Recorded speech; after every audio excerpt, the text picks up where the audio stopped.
Halo, kembali lagi bersama Klinik Bimbel. Kali ini kita akan belajar masih mengenai suku banyak, tetapi lebih ke pembagi, kemudian hasil bagi, dan sisa. Sebelumnya, kita cek dulu persamaan suatu fungsi. Kalau kita tuliskan, itu adalah fx sama dengan px dikali hx ditambah sx. Px itu sendiri itu disebut sebagai pembagi, lalu hx itu adalah hasil bagi, kemudian sx itu adalah sisa. Nah, nanti kita akan mengenal lebih jauh apa sih pembagi itu, hasil bagi, dan sisa. Kita misalkan punya fx yaitu 4x pangkat 3 dikurangi 3x pangkat 2 ditambah x ditambah 7 dibagi x min 2. Misalkan kita disuruh cari hx yaitu hasil bagi dan sx. Nah, untuk mengerjakan soal ini sebenarnya ada 3 langkah, tapi kita uraikan satu persatu dulu. Yang pertama, menggunakan cara panjang.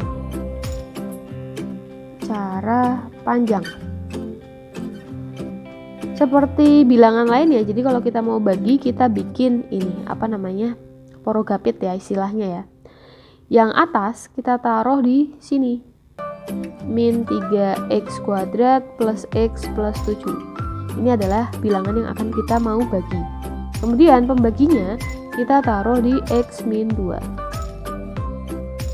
Sampai situ paham? Oke, selanjutnya concernnya pada x ini, pada x pembagi ini sama ini. Kita lihat 4x pangkat 3 kalau dibagi x berarti kan sisanya 4x kuadrat, ya kan? 4x pangkat 3 dibagi x, ya kan? Berarti 4x kuadrat. Kita letakkan di sini 4x kuadrat. Lalu 4x kuadrat dikalikan x menjadi 4x pangkat 3. Lalu 4x kuadrat dikalikan min 2, min 8x kuadrat. Sama ya seperti konsep pembagian porogapit. Kemudian dikurangi min 3 dikurangi min 8 berarti 5x kuadrat ditambah x ditambah 7. Kemudian 5x kuadrat kita bagi dengan x lagi, hasilnya adalah 5x, berarti ini ditambah 5x. 5x dikali x menjadi 5x kuadrat, 5x dikali min 2 menjadi min 10x. Kemudian kita kurangi menjadi 11x ditambah 7. Kira-kira apakah masih bisa dibagi? Jawabannya bisa. 11x dibagi x itu adalah 11. 11 dikali x berarti 11x kita dikurangi 22. Nanti didapatkan 29. Hasil akhirnya ini kita sebut sebagai sx atau sisa, sedangkan yang ini kita sebut sebagai hx atau hasil bagi. Nah, kapan sih kita harus menganggap itu sebagai sisa? Nah, jadi kita itu berhenti membagi ketika hasil sisa yang di sini itu pangkatnya lebih rendah dibandingkan yang ini, atau pembaginya memiliki pangkat yang lebih tinggi. Misalkan di sini kan pangkatnya adalah x pangkat 1, sedangkan di sini x pangkat 0, berarti kan tinggian pembagi, berarti itu adalah sisa. Intinya seperti itu.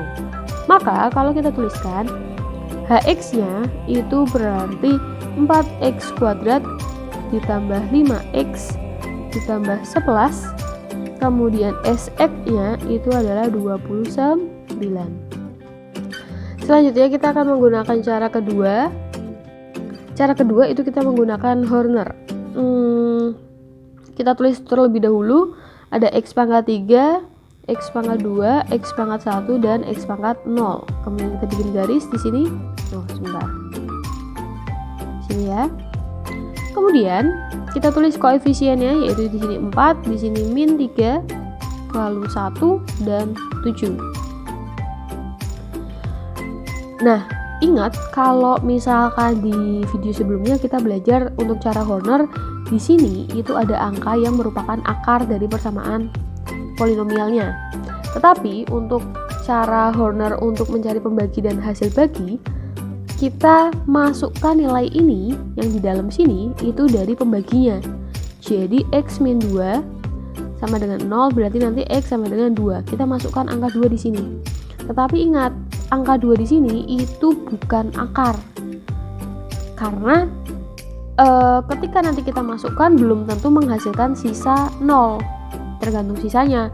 Kalau misalkan sisanya 0, berarti X sama dengan 2 itu merupakan akar juga bisa, gitu ya. Jadi tergantung nih, belum tahu, hanya pembagi biasa kalau misalkan hasilnya itu bukan 0. Kita langsung saja, kita turunkan 4 kali 2 8, kita tambah berarti sisanya adalah 5 kali 2 10, ditambah 11 kali 2 22, berarti 29.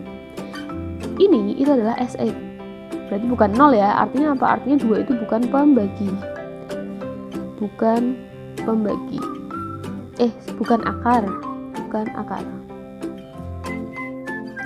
Kemudian yang ini berarti kan derajatnya X kuadrat, X1 sama X0, sehingga ini merupakan HX-nya. HX-nya berarti 4X kuadrat ditambah 5X ditambah 11. Tetapi ingat, untuk cari HX itu harus dibagi dengan koefisien derajat tertinggi dari pembagi atau PX. Kebetulan ini yang pembaginya derajatnya itu koefisien derajat tertingginya itu 1, jadi nanti tidak terlalu berubah. Berarti nanti 4X kuadrat plus 5X plus 11 dibagi 1, maka hasilnya sama, 4X kuadrat plus 5X plus 11. Maksudnya gimana Kak? Maksudnya gini, misalkan pembagi yang ini itu adalah 2X min 1, berarti nanti kamu harus bagi 2 karena sesuai dengan koefisien dari pangkat tertinggi pembaginya. Sampai situ paham ya? Selanjutnya untuk cara yang ketiga itu adalah cara koefisien tak tentu. Nah, cara ini merupakan cara yang paling panjang, jadi sebenarnya tidak recommended. Tetapi kalau misalkan di soal nanti disuruhnya menggunakan cara koefisien tak tentu, maka barulah kalian harus menggunakan cara ini. Nah, untuk cara koefisien tak tentu itu menggunakan persamaan fungsinya. Jadi persamaan fungsinya itu kan pembagi dikali hasil bagi ditambah sisa. Nah, untuk sisa, ingat, sisa itu kita harus pangkat X-nya lebih kecil dari pembaginya. Jadi misalkan pembaginya itu pangkat X-nya 1, berarti nanti PX-nya harus tidak lebih dari 1 atau tidak sama dengan 1 pangkatnya, atau tidak memiliki X. Tapi kalau derajat di sini itu adalah misalkan 2X kuadrat gitu ya, maka nanti sisanya itu memiliki pangkat X1. Paham ya maksudnya ya? Jadi kalau ini derajat X-nya itu adalah 1, berarti nanti sisanya itu tidak boleh memiliki X, seperti itu. Nah, kemudian setelah itu kita bisa ini tandanya ekuivalen ya. Fx-nya kita tulis yang pembilangnya yang atas, 4x pangkat 3 dikurangi 3x kuadrat ditambah x ditambah 7. Ekuivalen dengan pembaginya yaitu x min 2, kita tulis dulu x min 2. Kemudian Hx-nya itu kita cek. Jadi gini, 4x pangkat 3 kita bagi dengan x-nya. Sisanya adalah 4x kuadrat. Benar?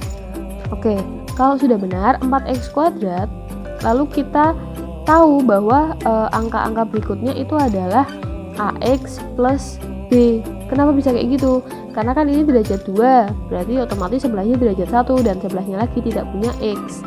Baru kita tambahkan dengan sisa. Sisanya karena PX-nya atau pembaginya itu derajatnya 1, berarti nanti hasil dari SX-nya itu adalah konstanta tanpa X, makanya kita simbolkan plus C. Sampai situ paham ya? Oke, kalau sudah paham berarti kita bisa tulis lagi 4x pangkat 3 min 3x kuadrat plus x plus 7 ekuivalen dengan, nah selanjutnya kita kalikan, jadi 4x kuadrat kita kalikan dengan x menjadi 4x pangkat 3, kemudian ax kita kalikan dengan x menjadi ax kuadrat plus bx, kemudian gantian yang ini kalikan min 8x kuadrat min 2ax min 2b plus c. Selanjutnya kita bisa langsung ekuivalenkan, misalkan yang derajat 2, yang derajat 2 di bagian kiri itu ada minus 3, berarti minus 3 ekuivalen dengan kita kumpulkan semua yang derajatnya 2, ada a sama ada min 8. Berarti dari situ kalian bisa cari a nya, a sama dengan min 3 ditambah 8, berarti 5 sama dengan a. Oke, kita sudah dapat a nya. Terus kita cek yang derajat 1. Derajat 1 di kiri ada 1 sama dengan yang ini ada b kemudian min 2a ya. 1 sama dengan b min 2, a nya tadi udah ketemu 5, berarti 1 sama dengan b min 10 atau b sama dengan 1 plus 10, berarti b nya sama dengan 11. Kemudian sekarang masuk ke konstantanya. Konstanta di kiri itu ada 7, di kanan itu ada min 2b plus c. Min 2, b nya adalah 11 ditambah c, berarti 7 sama dengan min 22 plus c. 7 plus 22 sama dengan c, berarti 29 sama dengan c.